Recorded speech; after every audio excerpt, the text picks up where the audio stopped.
Good day, ladies and gentlemen. My name is Dhira of Khewsubtrakool, and here's my project partner, Jonathan Sheldrick. Hi. Today, we are here to discuss the common grounds that exist between two travel literature. On the one hand, we have the story called Lost in the Sahara by Jeffrey Tayler, and on the other, we have Bed 18, written by J. Malcolm Garcia. So, Johnny, would you mind giving us a little Reader's Digest on what these two stories are before we begin digging deeper into them? Well, certainly, Webb. First of all, the overarching similarity between the two stories is the fact that both are set in the Arab world. Bed 18 being set in Afghanistan, and Lost in the Sahara being set in Morocco.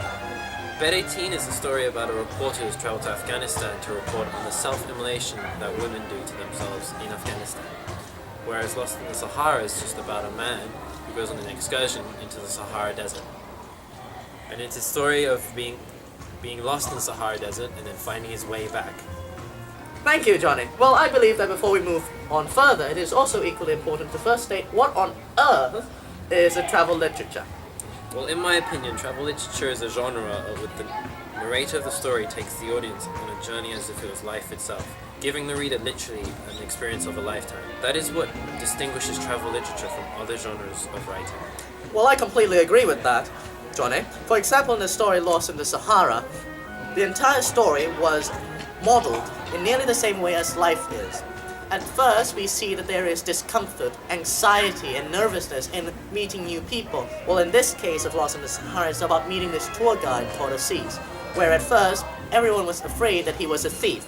However, as life goes on, and as the story goes on, we did learn that eventually they do have to trust each other. In the same way as in life, when you start knowing someone, and through time, you trust them with their lives. And that's exactly what also happened in Lost in the Sahara, where the storm comes in, and then the only person that all of these foreigners need to rely on and trust is Aziz, the tour guide. Yes, Webb, that is absolutely true. However, the depiction of life does not only end with the modeling of friendship and relationships. Lost in the Sahara also shed light on the subject of ups and downs in life, wherein in our journey one will be bounced, jolted, whipped, and lashed around, and sometimes in life have no one to turn to and no one to point in a confession.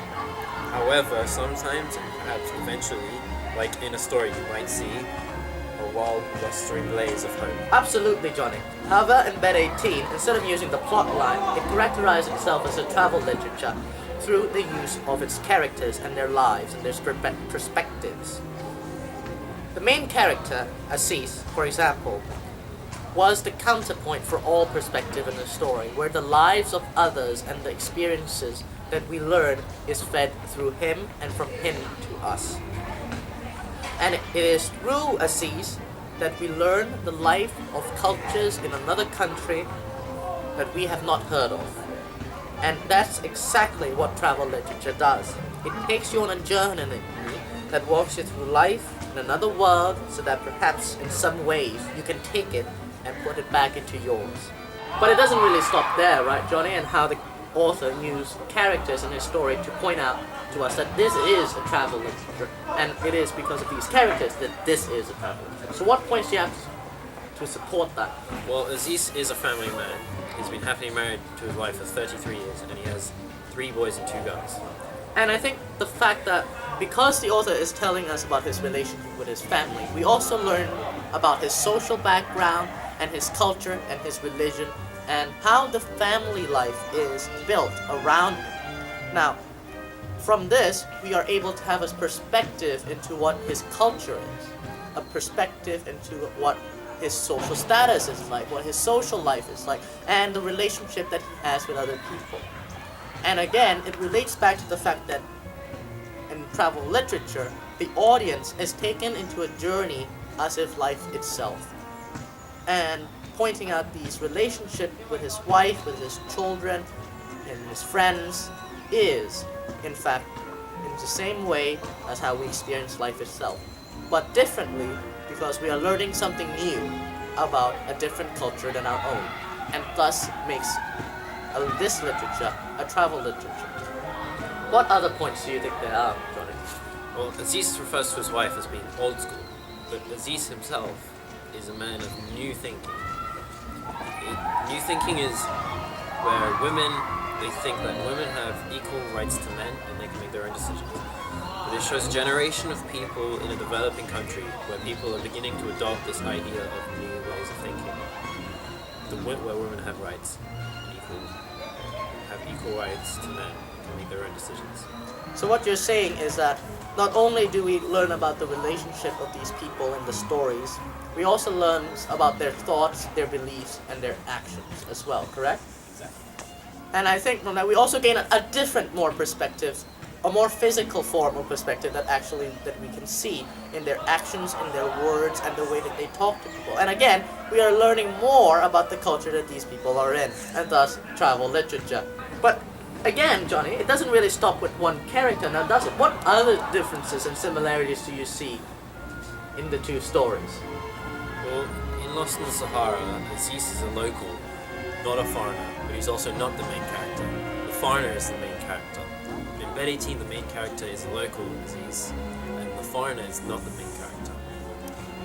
And Aziz in Bed 18 is more of a family man, whereas the foreigner in Lost in the Sahara is just a foreigner. And in Lost in the Sahara, the main character is taken through the story by his surroundings, whereas the foreigner in Bed 18 is taken through the story through Aziz's experiential knowledge. And that's a TOK question, Mr. Bickle. But I also believe that perhaps there is a difference in mood that exists between the stories as well. Perhaps one that is more darker, more grim, and one that is more lighter. Don't you think so, Johnny?